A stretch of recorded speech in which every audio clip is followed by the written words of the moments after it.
E aí, bora falar de um assunto que é tipo assim o coração da igreja. Hoje a gente vai mergulhar de cabeça no que significa a missão da igreja no mundo. É uma aventura que começou faz muito tempo, mas que está mais atual do que nunca. Vamos entender juntos o chamado, os desafios e como cada um de nós faz parte dessa história. Tudo começa aqui, com essa frase. Ela é conhecida como a Grande Comissão. É o ponto de partida, sabe? O comando direto de Jesus que dá o impulso para a igreja ir além de suas fronteiras e compartilhar a mensagem. Agora, para pensar, já se passaram 2000 anos e essa tarefa ainda está rolando. É como se fosse uma corrida de revezamento e o bastão foi passando de geração em geração até chegar na gente. A história está longe, longe de acabar. Beleza, nessa primeira parte, a gente vai explorar o porquê por trás dessa missão toda. Afinal, por que sair, por que ir e, principalmente, por que a gente deve se importar com isso.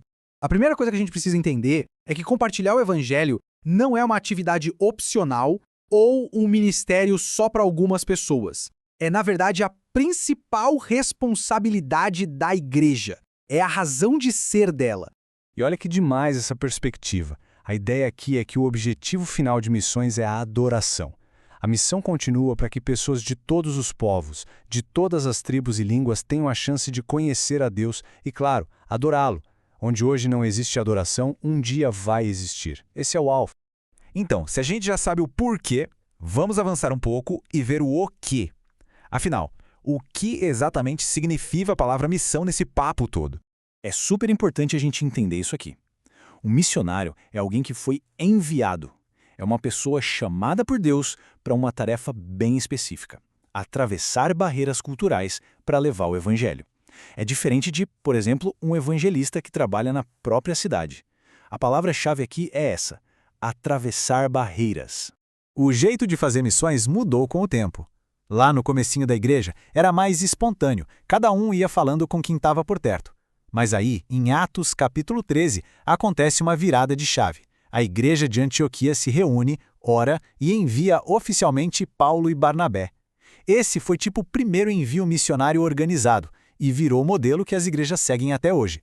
O foco, então, é total. Não é só sobre ir, mas sobre ir com um propósito muito claro: garantir que cada grupo de pessoas, em cada cantinho desse planeta, tenha a chance de ouvir a mensagem do Evangelho. Mas é claro que essa missão nunca foi fácil. Na verdade, é o contrário. Vamos dar uma olhada agora nos desafios reais, nos perrengues que os missionários enfrentam lá no campo. A lista de dificuldades é, sério, gigante. Imagina só, lidar com a falta de grana, a saudade de casa que aperta, enfrentar a oposição de outros grupos religiosos e até de governos. Em muitos lugares, ser cristão é perigoso de verdade. E além de tudo isso, ainda tem que aprender uma língua nova, se adaptar a uma cultura totalmente diferente e lidar com o risco de doenças. Não é brincadeira. Isso tudo leva a gente para uma pergunta bem importante. Se é tão difícil assim, tão perigoso, por que essa pressa toda para continuar enviando gente? Qual é a urgência? A resposta, em parte, está nesse número: 7.000. É um número que precisa chamar a nossa atenção. 7.000 é o número estimado de povos que ainda são chamados de não alcançados. São comunidades inteiras que têm muito pouco ou, às vezes, nenhum acesso à mensagem do Evangelho.